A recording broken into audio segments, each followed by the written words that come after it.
You said you're serving with Commander Shepard now? We saw him on the news here. He's cute. Later, sis. Tell me you didn't hear that. Afraid I did. Oh, shoot me now. One of my sisters. That's Sarah, the youngest. Surprised to see you here, sir. Thought you'd be chatting up, what's her name? T'Soni? Liara, why would you think that? Scuttlebutt says you got a bit of a thing for her. I could understand why. The crew's off limits with the regs against fraternization. And at least she looks like a woman. You think I'm interested in Liara because she's the only one I'm allowed to date? So you are interested in her. Of course, it could be politics. Alien diplomat's daughter, us under orders to make nice with the bug-eyed monsters. What's up? You didn't come by to eavesdrop on family mail. Your family seems to be important to you. Yeah, we've always been close. Me and my sisters especially. With Dad on duty so much, I had to help Mom raise them. Did your father serve with the fleet? Yeah, took any crap posting he could get that offered space time. You know what? He worked his ass off trying to get recognized, but he never made it above serviceman 3rd class. He was real proud when I made Chief. First thing he did was salute. What about your mother? You haven't mentioned her. You must know what military wives are like. Strong because they have to be, able to raise kids while Dad's away on a 6-month cruise. She has a degree in planetary geology. She and Dad both wanted to see new worlds. She gave up her career to raise us, though. You have more than one sister? Sounds like a big family. Yeah, I'm the oldest, then Abby, then Lynn. Sarah's the youngest. She's still in high school. With 4 girls, Dad used to say he felt more outnumbered at home than on maneuvers. Where did you grow up? All over. We transferred a half a dozen times before I finished grade school. You go where personnel command sends you, right? I guess that's why I'm so tight with my sisters. We'd have to leave all our friends every 2 or 3 years. After helping raise them, your sisters still talk to you? Amazing. Things were tense between Sarah and me for a while. Then we bonded. Sounds like a story. Feel like sharing? Sarah got herself a boyfriend who wanted to go faster than she did, Mike. I didn't think he was a bad kid, just pushy. Lynn would send me these worried vidmails, and I'd tell her to relax. Where were you when this was going on? I was on active duty. Sarah's graduating high school this year. This was only a couple of years back. They were on Amaterasu. At the time, I was assigned to Chernobog. Same cluster, but a dozen Hellwire away. Close enough to talk regularly, too far to make it back in an emergency. I couldn't afford a fast packet flight. If he really liked her, he wouldn't be pushy. Yeah, of course. If he didn't ask at all, I'd wonder if he thought Sarah was ugly. Damned if you do, damned if you don't. Mike thought they'd go for a romantic walk in the woods, because he figured it was past time they did the deed. She levered Mike face first into a tree and left. Didn't have a scratch on her. Good thing Mom and Dad had us all learn some kind of self-defense. I took emergency leave and walked Sarah to school for a few days. Why didn't you tell the police? She said it wouldn't solve the real problem, and she and Mike would both become household names. It was a small colony. I said it was her call to make, that we should let her do it her way. Mom was pretty pissed about that. You said all of your sisters learned self-defense? Lynn did pistol practice, but didn't like it. She's kind of nervous. Sarah took Aikido. Abby decided to learn the sword. She always was a little weird. Likes big skirts and tops you have to tie her into. They do great things to her figure, though.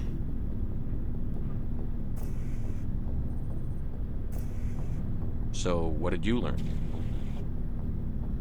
One of Dad's friends taught me Marine hand to hand. You traveled all the way home to walk your sister to school. It was only a dozen light years, like a day's cruise. It's not like I was going to Earth or something. My last day out, Mike was waiting for us. Sarah had told her friends, so everyone at school knew what he did. He wasn't happy. I wanted to snap him in half, but Sarah gave me this look, this let me handle it, I need to do this alone look. She kept her cool, God bless her, as he screamed in her face. She just let him vent. Then he tried to punch her. I swear, she just flowed around him. Next thing I knew, he's face down on the sidewalk, and there's blood everywhere. That's unbelievable. Sarah must be as good as you. Better. I'm more or less a straight-up puncher. When he swung, she wasn't there anymore, and he fell. She helped him stop the bleeding and had me call an ambulance. She told the paramedics he fell. Before they took him to the hospital, Mike touched Sarah's arm. I thought he was gonna end up on the ground again. But he hung his head, whispered, "I'm sorry," and started crying. And she hugged him. The Williams women are a decisive bunch, Commander. We do things when we're ready. Not before, not after. Your sister's something else. But you didn't mention your father at all. Was he on deployment? Dad always wanted to serve in space, but he wanted us to have real ground under our feet. He'd say, space is beautiful, but you can't raise a family there. I cannot rest from travel. I will drink life to the lees. All times I've enjoyed greatly, have suffered greatly, both with those that loved me and alone. For always roaming with a hungry heart, much have I seen and known, cities of men and manners, climates, councils, governments. I never thought I'd hear you reciting poetry. Just because I can drill you between the eyes at 100 meters doesn't mean I can't like sensitive stuff. Just don't spread it around. Ulysses was my dad's favorite poem. Every time he shipped out, he recorded me reading it. He had a dozen versions when he retired. Does he still like it? I sure hope so. I read it to his grave every time I go home. Dad passed on a few years back. He's probably still watching, though. So behave. You mean from wherever we go after death? Dead on, Skipper. He's with God now. That's not a problem with you, is it? That I believe in God? Everyone has the right to believe what they want. Says so in the Alliance Charter. Only with fancier words. I'm glad you're open-minded about it. I've met a few people who are really weirded out by my faith. Because I work in space, I can't believe in a higher power? Jeez. Hello, have you people looked out the window? How can you look at this galaxy and not believe in something? I should get back to my duties. Didn't mean to take up so much of your time. We'll talk later, Williams. Looking forward to it, Skipper.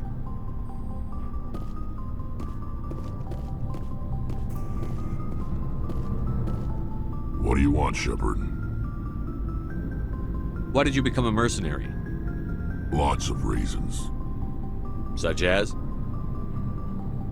Such as, I needed to get out of our system. I needed to eat. I needed to survive. Why not stay and help your people? I tried to help. That's why I had to leave. What happened? I was betrayed. I was head of a small tribe. We were trying to restore order after the war, but the other tribes were against us. They followed Jared, one of the few warlords who survived the war with the Turians. But he was old, and so were his ideas. He wanted to continue the war. He wanted us to fight. Turians, Solarians, each other. It didn't matter who, as long as we were fighting. What did you want? I just wanted Jared to shut up, to stop his ranting. I wanted him to stop leading the tribes astray. But he couldn't understand how much things had changed. We didn't have the numbers to go to war. Even if we did, the genophage made sure we couldn't replenish our numbers fast enough. I told them all to forget about war. We needed to focus on breeding, at least for one generation. And for a while, we were getting through. Some of the tribes started coming around. I take it the warlord didn't appreciate that. No, he didn't. He arranged a crush with the tribes. A meeting on neutral ground. He wanted to talk. We met at the Hollows, near the graves of our ancestors. The skulls of our dead laid bare to remind us where we come from and where we all go. It's as sacred as any Krogan place can be. Violence is forbidden. It sounds like a trap to me. You must have suspected as much. I did. But when your father invites you to a crush, well, there are some laws that even we hold sacred. Jared was your father? He was, until that day. We talked, but we didn't get anywhere. When it was clear that I wouldn't join him, he gave the signal. His men leapt from the graves of our ancestors like Krogan undead. The few that were loyal to me died quickly. I escaped with my life, but not before I sank my dagger deep into my father's chest. That is why I left, and that's why I'll never go back.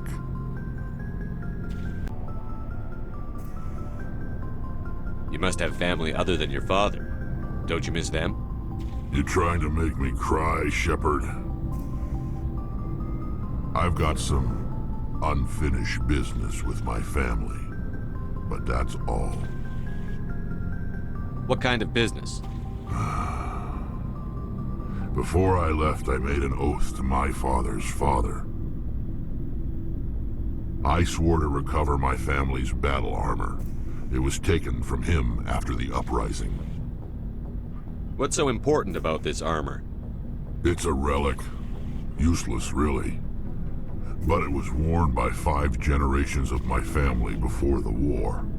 It's rightfully mine. Originally, it was taken by the Turian military. We weren't allowed armor or weapons after the war.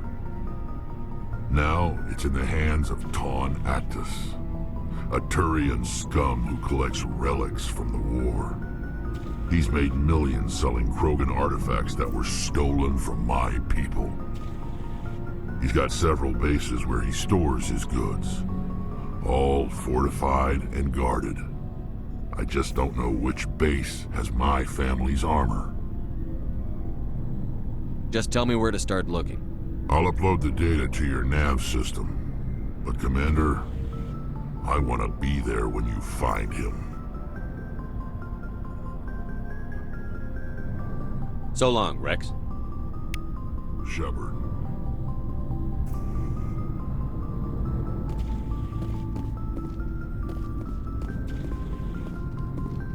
Commander, good to see you. You've been with CSEC a while. Have you seen much action?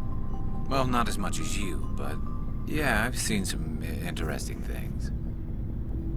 I'll bet you have. Anything in particular that stands out? I remember the Solarian geneticist I was sent to investigate. That case was a bit disturbing. What happened? Why were you investigating them? I was tasked with tracking black market trade on the Citadel. Most of it harmless, nothing I needed to pursue.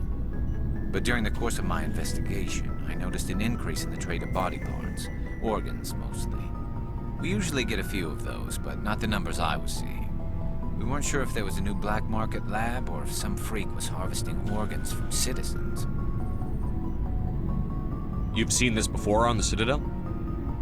Every so often, some lab sells unwanted parts through the black market, but they're not as bad as the psychos.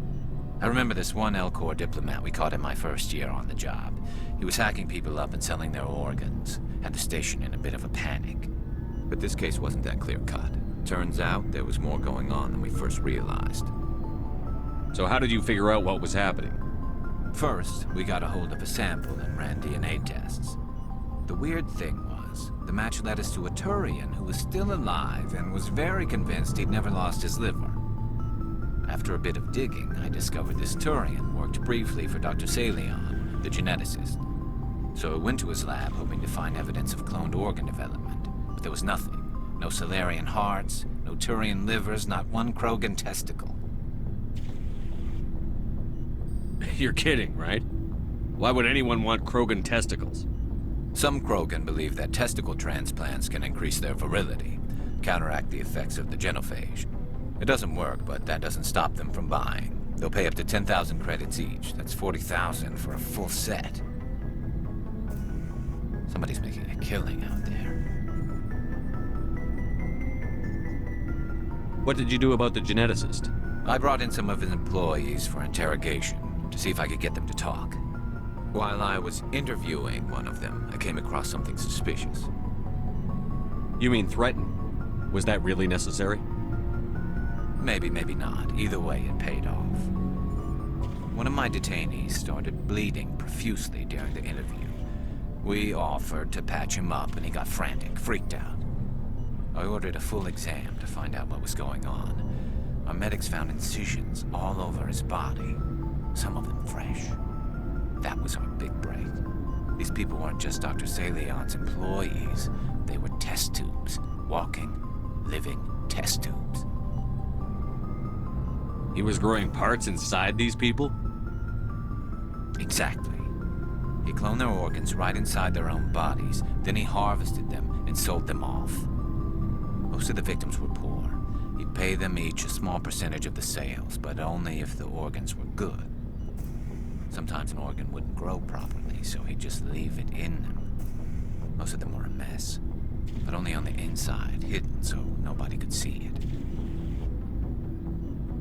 I hope he got what he deserved. That's the worst part. We never caught him. Why not? What the hell happened? He ran, blew his lab, grabbed some of his employees, and headed for the nearest space dock. By the time I found out, his ship was already leaving. He threatened to kill his hostages if we tried to stop him. But you went after him anyway, right? I ordered Citadel Defense to shoot him down, but CSEC headquarters countermanded my order. They were worried about the hostages, worried about civilian casualties if the ship was destroyed so close to the Citadel. I told them those hostages were dead anyway. He just used them to make more organs. But they wouldn't listen. Well, it's not worth the risk. You pursue the vessel and disable it. That's the best choice. They sent the military after him, but he got away just the same. Yes, they did. I went to Palin and told him what I thought of him and his policies. He said if I didn't like it, I could quit. Well, I almost did. All they had to do was disable that ship, stop him from running. Maybe the hostages die, maybe they don't, but at least we stopped the bastard responsible for it all. If you don't care about the fate of those hostages, then you're no better than he is. You're just a terrorist with a badge. Yeah, maybe you're right. It doesn't make it any easier, but I see your point. Just wish I could have stopped him. That's all. Do you have any idea what happened to Dr. Salion? I sent out feelers from time to time, hoping to find something. I thought I'd found him a while back. He changed ships and changed his name to Dr. Hart, his idea of a joke, I guess. I told the military, but they weren't convinced it was him. I got the transponder frequency for his new ship, but I just can't get anyone to check it out. I'll check out the coordinates when I get a chance. I was hoping you'd say that, but Commander, take me with you when you go. If it's Salion, I want to be there when you find him.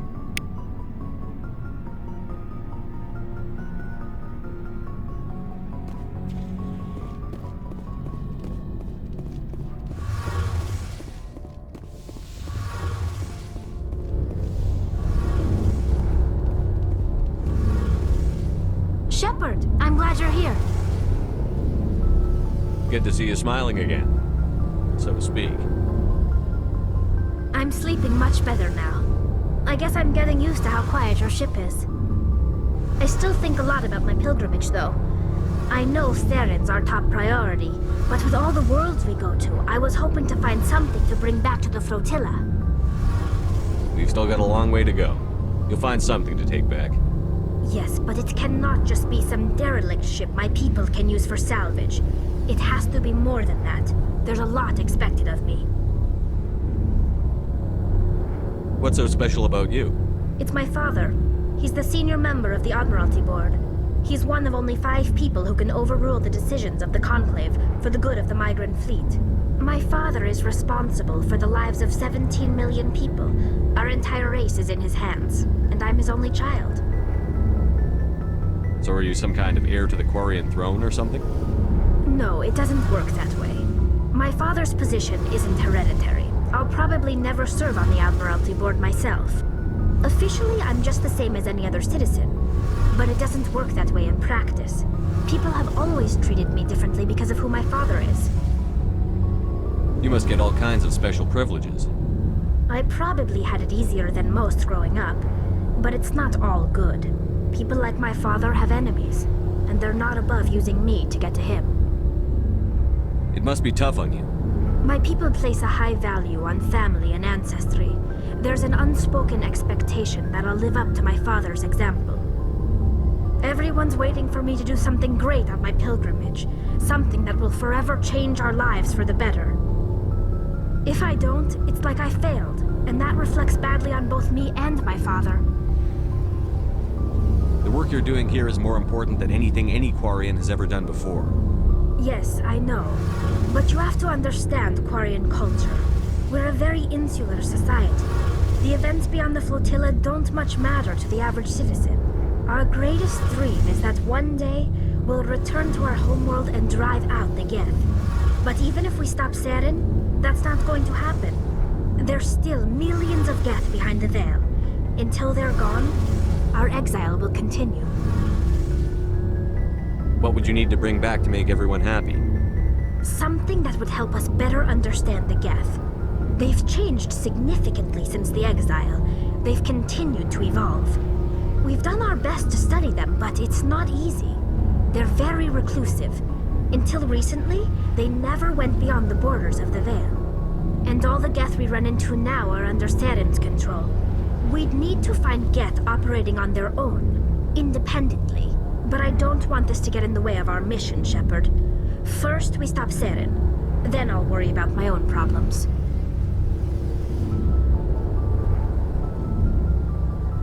What was your father like? It wasn't easy growing up as the daughter of one of the Admiralty. Even before he joined the board, he was a prominent figure. People looked to him for leadership. He had to set an example, and he expected the same of his daughter. Plus, he was pretty strict, a military man through and through. He never allowed me to settle for anything less than excellence. As a kid, I sometimes felt like he was pushing me too hard. But now I'm old enough to appreciate what he taught me. The world doesn't owe us anything. If we want something in life, we have to earn it. Where was your mother in all this? Mother was around, but she always seemed to kind of blend into the background. Almost like she was overshadowed by my father. He tends to do that to people. She passed on about 5 years ago. Some airborne virus that swept through the fleet. Happens sometimes when the filters start to break down. I think my father took it pretty hard. After she was gone, he became even more focused on his work. I think that was his way of dealing with the grief. Sounds like a tough upbringing. You don't resent your father at all? Like I said, it wasn't easy.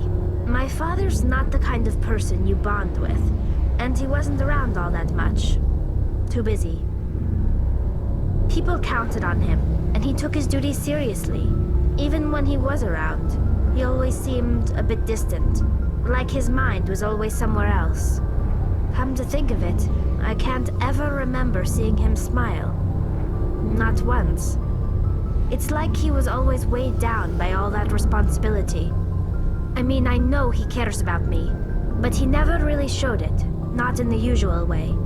I guess the best thing I can say about my father is that I respect him.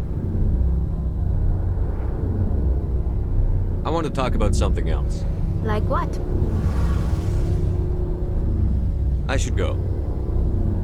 See you later.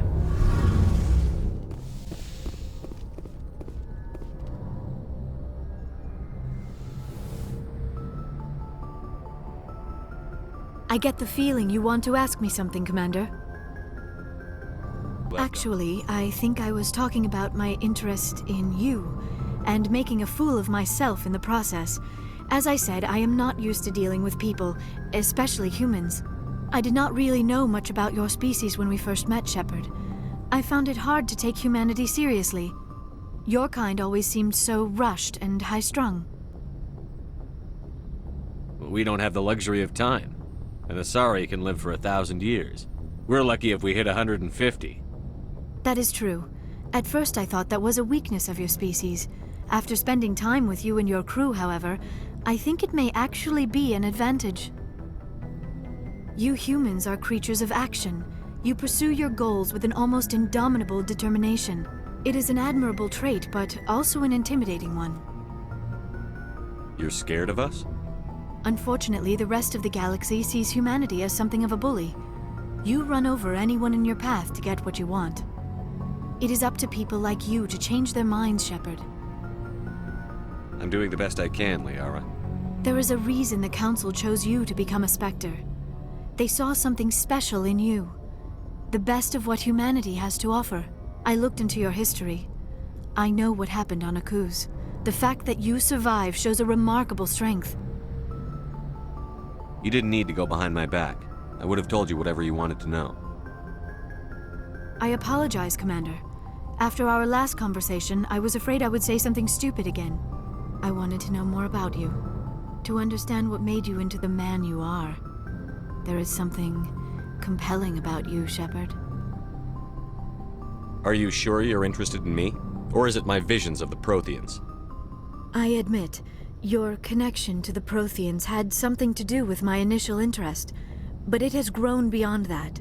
You intrigue me, Shepard, but I was not sure if it was appropriate to act on my feelings. I thought there might already be a relationship between you and Chief Williams. Williams and I are just friends, nothing more. My mistake, then. I am not as adept at understanding human relationships as I thought. But what about us, Shepard? Is there a mutual attraction, or was I wrong about that too? No, you were right. There is something between us. I knew it, and I knew you felt it too. But does this not seem rather strange? Why do I feel so close to you? We have only known each other a short time. We are from two different species.